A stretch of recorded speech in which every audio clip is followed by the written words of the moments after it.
Assalamualaikum warahmatullahi wabarakatuh. Kami dari kelompok 6 akan mempresentasikan hasil dari analisis kami yang berjudul Audit dan Redesign Arsitektur Jaringan. Sebelumnya saya akan memperkenalkan anggota dari kelompok 6 ini. Yang pertama ada saya sendiri, Agrifa Intan Nursolihah sebagai leader atau ketua kelompok dari kelompok 6. Kemudian ada Sirik Septiana dan ada Nita Silvi Alpan. Untuk selanjutnya konteks dan topologi SIS yang dimana topologi jaringan pada saat ini. Jadi sebelumnya kami telah melakukan wawancara kepada pengelola jaringan dan hasil dari wawancara tersebut menyatakan ada beberapa kelemahan pada jaringan topologi saat ini.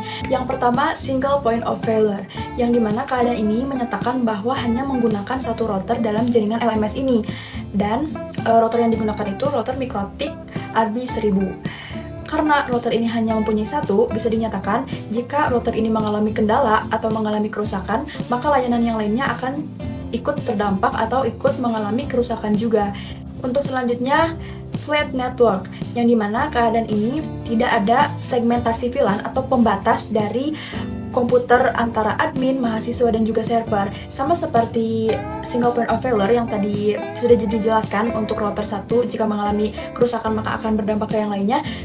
Ini pun sama, ketika ada komputer yang terkena virus, maka virus itu akan mudah menyebar ke yang lainnya. Untuk selanjutnya, akses terpusat, yang dimana router ini hanya menggunakan satu IP publik sebagai gerbang lalu lintas, yang artinya hanya terdapat satu pintu masuk untuk masuk ke server.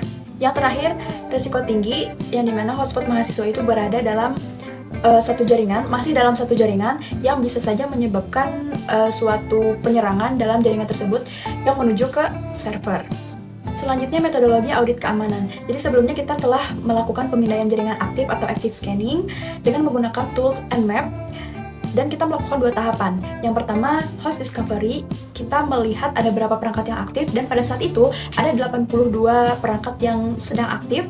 Kemudian deep scanning, yaitu kita melakukan scanning lebih dalam, mendeteksi lebih dalam, dan kita menemukan ada beberapa port terbuka dan juga layanan dan sistem operasi yang sedang digunakan. Untuk selanjutnya, identifikasi entry point sensitive. Ini merupakan hasil deep scanning yang telah saya jelaskan sebelumnya secara singkat, dan ini secara detailnya. Yang pertama, terdapat port 3389, layanan yang terdeteksi RDP atau remote desktop, yang dimana keadaan ini tuh komputer bisa dikendalikan dengan jarak jauh. Masalahnya, kalau semua orang itu di internet bisa melihat port ini, itu akan membuat hacker mencoba untuk login berkali-kali dan menyebabkan brute force, dan tingkat resikonya itu termasuk ke tingkat yang tinggi atau berbahaya. Selanjutnya ada port 9000, layanan yang terdeteksi adminer. Adminer itu merupakan aplikasi untuk mengelola database. Jika adminer ini terbuka atau terlihat oleh publik, maka penyerang akan mencoba untuk mencuri database yang terdapat pada adminer tersebut, dan tingkat resikonya juga tinggi atau berbahaya. Selanjutnya, port 8291, layanan yang terdeteksi Winbox. Winbox ini itu digunakan untuk mengatur router Mikrotik. Seperti yang sudah dijelaskan sebelumnya, jika Winbox ini terbuka, maka router juga akan beresiko berpotensi untuk diserang, dan tingkat resikonya termasuk sedang. Yang terakhir, port 8100, ditemukannya terdeteksi Nginx dalam versi 1.16.1, yang artinya versinya itu sudah lama atau end of life, dan biasanya software yang sudah usang atau sudah lama itu mudah sekali terdapat celah keamanan atau mudah sekali diserang oleh hacker atau penyerang. Baik, selanjutnya adalah matriks penilaian risiko. Pada tahap ini, kami melakukan penilaian risiko menggunakan metode Likelihood dan Impact dengan skala 1 sampai dengan 3.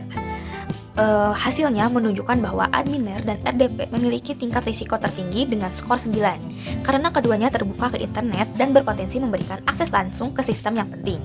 Nah, sementara itu, kerentanan seperti Winbox Public, Nginx yang sudah end of life, single point of failure, dan belum adanya VLAN berada pada kategori risiko sedang.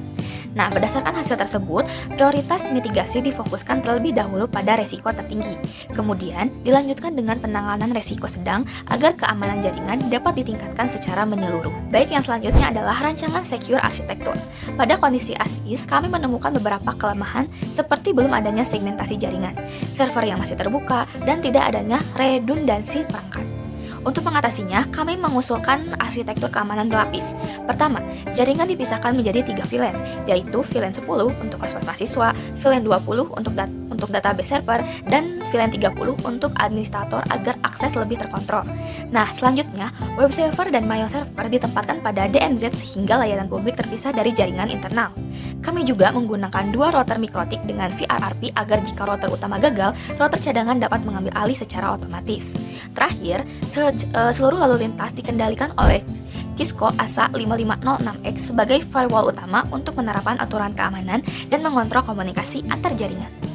Selanjutnya adalah kebijakan Zero Trust dan VPN. Nah, selain perubahan arsitektur, kami juga menerapkan konsep Zero Trust, yaitu Never Trust, Always Verify. Setiap pengguna harus melalui proses verifikasi sebelum diberikan akses, termasuk pengguna multifaktor authentication untuk mengakses database. Kami juga menerapkan prinsip less privilege sehingga layanan administrasi seperti SDP, Winbox, dan Adminer tidak dapat diakses secara langsung dari internet, tetapi harus melakukan VPN yang terenkripsi. Nah, selain itu, komunikasi antar VLAN dibatasi. Misalnya, pengguna di VLAN 10 tidak dapat mengakses VLAN 20 maupun VLAN 30. Kebijakan ini bertujuan untuk mencegah penyebaran serangan atau lateral movement di dalam jaringan.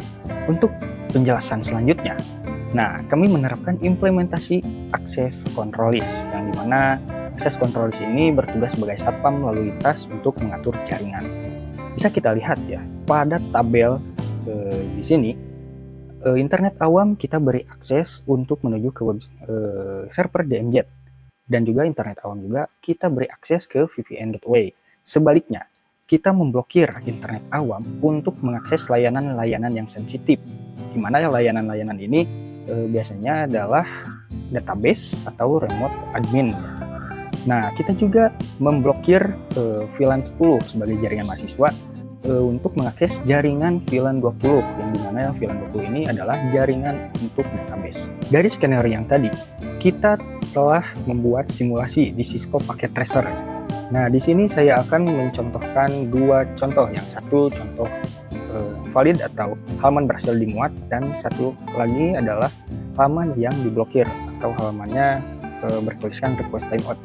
Nah, untuk yang berhasil itu jika PC eksternal ingin mengakses ke jaringan web di server DMZ. Nah, halamannya itu berhasil dimuat. Nah, sebaliknya jika percobaan instruksi ada dari publik yang ingin mengakses ke jaringan internal, misalkan port database atau VLAN 20, maka halaman tidak berhasil dimuat atau request timeout. Terakhir, bisa kita lihat perbandingan antara before after keamanan jaringan yang kita buat. Nah, dulu di kondisi as is sistem kita rawan banget, banyak port sensitif terbuka bebas, jaringannya gabung jadi satu, dan cuma mengandalkan satu router utama yang kalau rusak, sistem bakal mati total. Resikonya gampang banget disadap.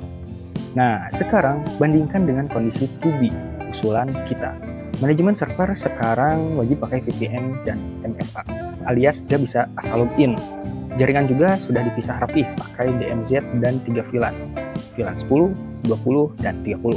Jadi mahasiswa dan admin punya jalurnya masing-masing. Terus kita sudah pakai router cadangan otomatis, supaya sistem gak gampang down, dan pastinya semua lalu lintas dikontrol sangat ketat oleh firewall. Untuk selanjutnya kesimpulan. Sebagai kesimpulan, kami menyatakan bahwa audit ini berhasil dari mulai hasil wawancara dan juga scanning, pembuatan topologi. Kita menyatakan bahwa audit ini berhasil diidentifikasi dengan menemukan beberapa celah keamanan. Selanjutnya kami merancang arsitektur jaringan yang mungkin lebih aman yang disebut topologi 2B melalui segmentasi VLAN, DMZ, firewall, VPN, dan juga redundancy router. Berdasarkan hasil simulasi, jadi sebelumnya kami telah melakukan simulasi menggunakan Cisco Packet Tracer, menyatakan bahwa rancangan ini mampu meningkatkan keamanan jaringan secara signifikan. Namun penelitian ini masih dilakukan pada lingkungan simulasi, jadi belum sampai ke tahap yang benar-benar serius. Maka dari itu mungkin saran kedepannya masih dapat dikembangkan dengan pembahasan IDS, IPS, SIM, serta audit keamanan secara berkala. Demikian presentasi yang kelompok 6 sampaikan. Mohon maaf atas segala kekurangan. Terima kasih. Wassalamualaikum warahmatullahi wabarakatuh.